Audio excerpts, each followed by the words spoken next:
لا الہ الا اللہ لا الہ الا اللہ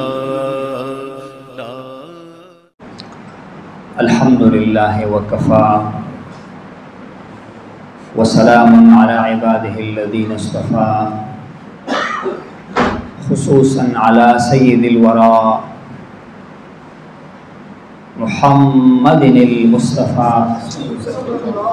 علیہ من الصلوات اتمها ومن التحیات اکملها وعلى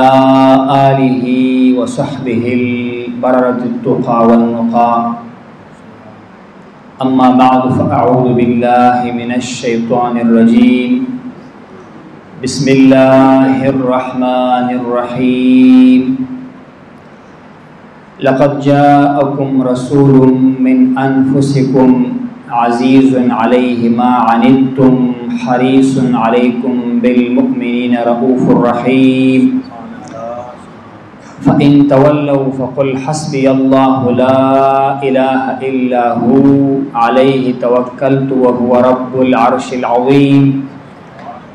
صدق الله مولانا العظيم وقال النبي صلى الله عليه وآله وصحبه وسلم بعثت لأتمم مكارم الأخلاق أو كما قال صلى الله عليه وآله وصحبه وسلم إن الله وملائكته يصلون على النبي يا أيها الذين آمنوا صلوا عليه وسلموا تسليما درود پاک ذوق و شوق کے ساتھ الصلاة والسلام علیک یا سیدی یا رسول اللہ وعلى آلک و اصحابک یا سیدی یا حبیب اللہ الصلاة والسلام علیک یا سیدی یا رحمتا للعالمین وعلى آلک و اصحابک یا سیدی یا شفیع المذنبین۔ علامہ اقبال رحمہ اللہ نے درود پاک کے بارے میں ایک شعر مرحمت فرمائی ہے۔ وہ فرماتے ہیں فارسی زبان میں کہ چون بنام مصطفیٰ خوانم درود، چون بنام مصطفیٰ خوانم درود، از خجالت آپ نے گردد وجود۔ فرماتے ہیں کہ جب میں اپنی کمزور زبان سے، اپنی کمزور آواز سے اللہ کے محبوب کے بارگاہ میں درود سلام کا نذرانہ پیش کرتا ہوں، اپنے اعمال کو دیکھتا ہوں، اپنی کمزوریوں کو دیکھتا ہوں، اپنی ضعف کو دیکھتا ہوں، اس عظیم ہستی کا نام لیتے ہوئے درود پاک پڑھتے ہوئے میں شرم سے پانی پانی ہو جاتا ہوں۔ یعنی یہ وہ مقام ہے جو عاشقوں کا مذہب ہوتا ہے کہ جب محبوب کا تذکرہ ہو تو سمجھو کہ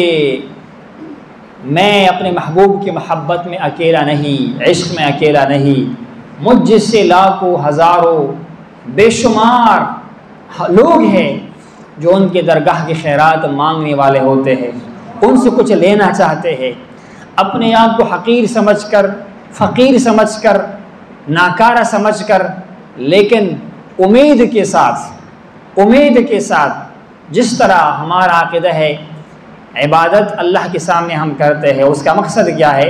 اپنے آپ کو سب سے عاجز سمجھ کے عبادت کرو اور یہ خیال کرو جس کا عبادت کر رہا ہو وہ سب عظیموں سے عظیم تر ہے۔ اللہ کی مخلوق میں حضور جیسا نہ کبھی پہلے ہوا نہ کبھی بعد میں آئے گا۔ آپ کا شان کون بیان کر سکتا ہے؟ وہ تو شاعر نے پہلے ختم کر دیا کہ قلم ٹوٹ گئی ہے، ہاتھ انگلیاں تھک گئی ہے، لیکن تیرے اوصاف کا ایک باب بھی پورا نہ ہوا۔ کسی کی کیا حیثیت ہے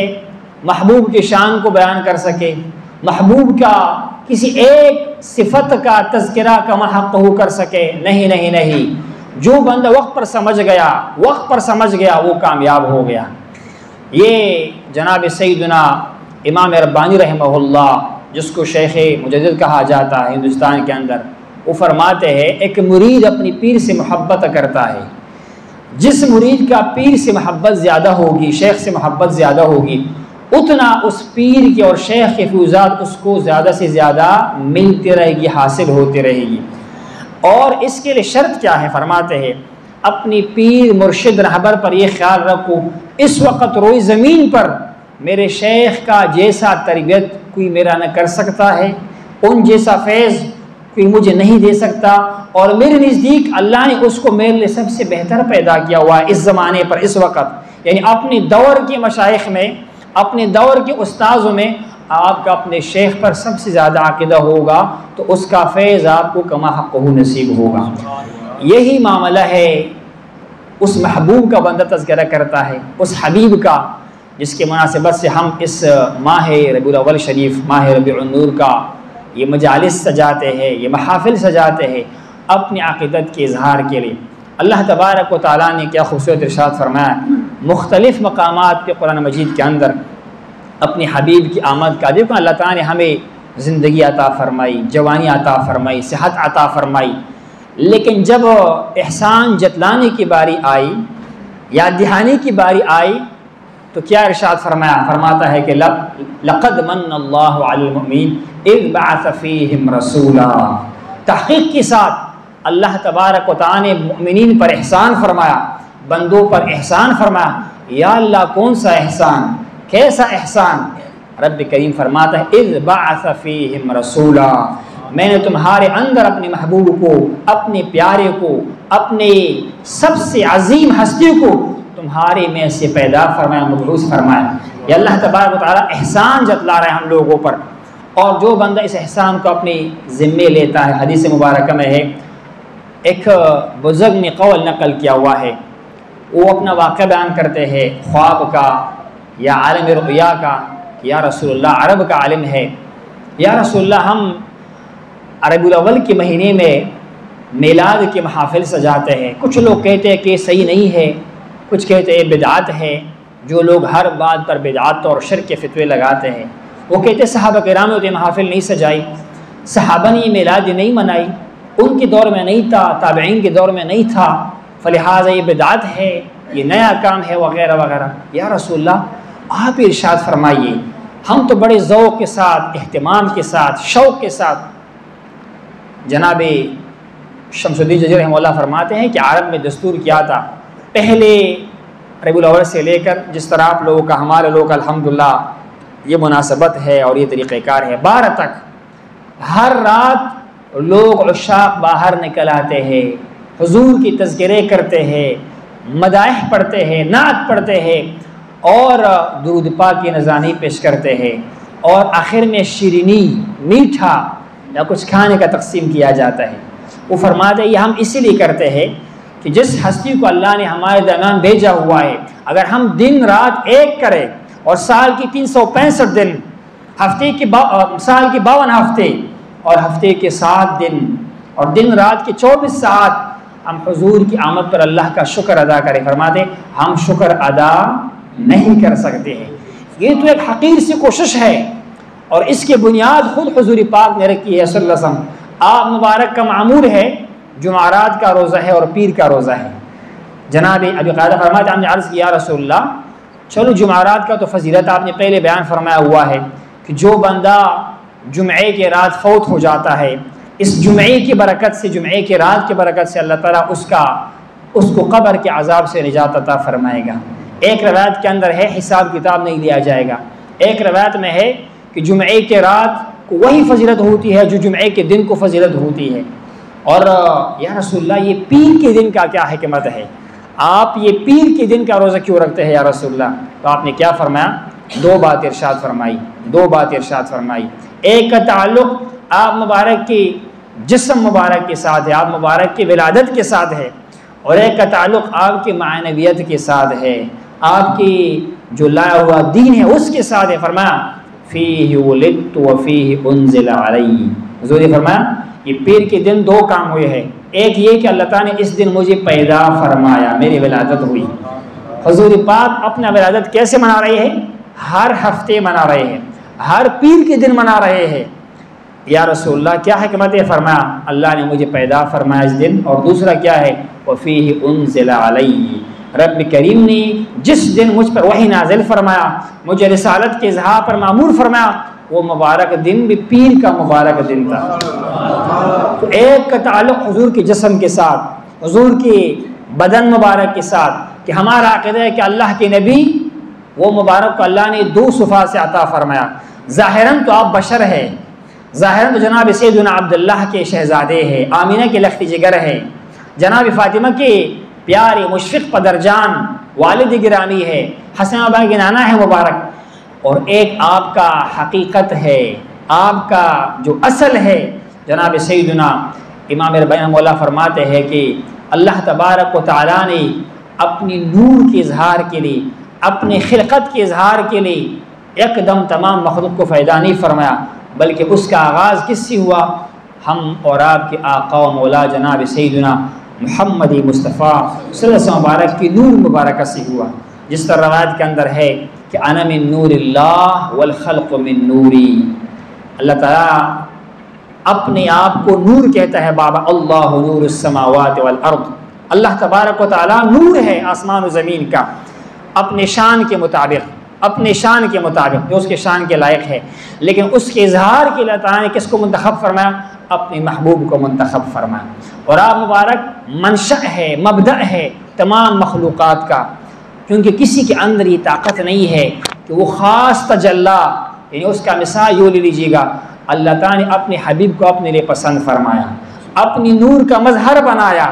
کسی نبی کو، کسی ولی کو، کسی فرشتے کو، کسی بندے کو یہ طاقت نہیں ہے کہ اللہ تبارک و تعالیٰ کو اس دنیا کی یا اس عالم کی یا اس مخلوق کی طاقت میں، یعنی مرنے سے پہلے اللہ تبارک و تعالیٰ کا دیدار کر سکے، اللہ تبارک و تعالیٰ کو تک سکے۔ لیکن ایک ہستی ایسی ہے جس کو رب نے اس کام کے لیے چنا، اس نعمت کے لیے چنا۔ آئے کوئی ایک بندہ تو ایسا ہونا چاہیے نا دنیا کے اندر جو یہ کہہ سکے کہ جس رب کی ہم عبادت کرتے ہیں، جس رب کو ہم سجدے کرتے ہیں، جس رب کو ہم رب مانتے ہیں، میں نے اس کو اپنے سر کے آنکھوں سے دیکھا ہوا ہے۔ یہ ہستی ایک ہی ہستی ہو سکتی ہے جو ان تمام صفات کا حامل ہو، جس کو اللہ نے وہ طاقت عطا کیا ہوا ہو۔ تو جناب جزیر رحمہ اللہ فرماتے ہیں کہ ایک بزرگ نے یہ خواب دیکھا، یا رسول اللہ ہم میلاد سجاتے ہیں، محفلیں کرتے ہیں یا رسول اللہ، اس میں صدقہ و خیرات و درود و سلام یا رسول اللہ، محبت کے نغمے ہوتے یا رسول اللہ، تو کیا یہ کام صحیح ہے کہ صحیح نہیں ہے؟ اللہ اکبر کبیرہ۔ اللہ کے محبوب نے ایک جملہ ارشاد فرمایا، ایک جملہ ارشاد فرمایا، اور کتنا پیارا جملہ ہے۔ آپ قرآن کی طرف آئیے، قرآن کیا کہتا ہے کہ اے لوگو، جب تک میرے حبیب کا اتباع نہیں کرو گے تب تک تمہیں اللہ کی محبت اور رضامندی حاصل نہیں ہو سکتی ہے۔ قرآن کہتا ہے جب میرا محبوب تمہیں پکارے، آواز دے دے، تو اللہ کی، میرے محبوب کی پکار پر لبیک کہہ کر آپ کے بارگاہ میں حاضر ہو جاؤ۔ یہ صحیح حدیث مبارکہ ہے، صحابی نماز پڑھ رہا ہے، اللہ کے نبی نے آپ کو آواز دی، اس نے نماز مکمل کی، میں اللہ کی بارگاہ میں کھڑا ہوں، میں نماز پڑھوں گا، نماز سے فارغ ہوں گا، حضور کی بارگاہ میں جاؤں گا، تاخیر ہو گئی۔ حضور نے پوچھا کہ میں نے تمہیں آواز دی اور تم نے تاخیر کر دی، کیوں؟ انہوں نے جواب دیا، رسول اللہ میں نماز پڑھ رہا تھا، نماز میں مصروف تھا یا رسول اللہ، اسی لیے میں آپ کی بارگاہ میں حاضر نہیں ہو سکا۔ تو حضور نے فرمایا، کیا تم نے اللہ کا فرمان نہیں سنا؟ استجیبوا للہ والرسول، اے ایمان والو، اللہ اور رسول کے بات کا جواب دیا کرو۔ جب میں نے تمہیں پکارا فوراً میرے بارگاہ میں آ جاتے، نماز ظاہراً چھوڑ دیتے میرے پاس، کیونکہ میرے بات خدا کے بات سے الگ نہیں ہے۔ اللہ تبارک و تعالیٰ نے اپنی حبیب کی زبان کو، زبان تو حبیب کی ہے، لیکن وما ينطق عن الهوى ان هو الا وحی یوحی، جب صحابہ کرام کو امر ہوتا ہے تمہارا رخ اس وقت بیت المقدس کی طرف ہے، فولوا وجوہکم، اپنے چہروں کو پھیر دو۔ نماز کے دوران چہروں کو پھیرا گیا کہ نہیں پھیرا گیا؟ اسی طرح عبادت تو اللہ تعالیٰ کے لیے ہے، لیکن محبوب کا امر بھی عبادت کے درجے میں ہے، اور ایک عبادت کی خاطر دوسری عبادت کو مؤخر کیا جا سکتا ہے، اس کو معطل کیا جا سکتا ہے، یا اس کو کچھ دیر بعد پڑھا جا سکتا ہے۔ تو حضور فرماتے ہیں کہ ہم نے عرض کیا رسول اللہ، میلاد کرتے ہیں، محافل سجاتے ہیں، یہ کام صحیح ہے کہ صحیح نہیں؟ حضور نے ارشاد فرمایا مبارک نے کہ من فرح بنا، جو بندہ ہمارے آمد پر خوش ہوا، جو بندہ، جو شخص، مرد ہے، عورت ہے، بڑا ہے، چھوٹا ہے، مسلمان ہے، گناہگار ہے، کمزور ہے، قوی ہے، جو بندہ من فرح بنا فرحنا بھی، جو ہم پر خوش ہوا ہم اس پر خوش ہو گئے، جو ہمارے آمد پہ خوش ہوا، محفل میلاد سجائی، اللہ کا شکر ادا کیا، اللہ کے حبیب فرمایا کہ ہم اس بندے پر خوش ہوتے ہیں کہ یہ بندہ اپنے مقصود تک جا پہنچا، کمال تک جا پہنچا۔ اللہ کے محبوب کو خوش کرنا ہے تو اس کی آمد پر خوش ہونا چاہیے، اللہ کے محبوب کا محبت حاصل کرنا ہے، اس کے آمد پر اپنی محبتوں کا اظہار کرو۔ لا الہ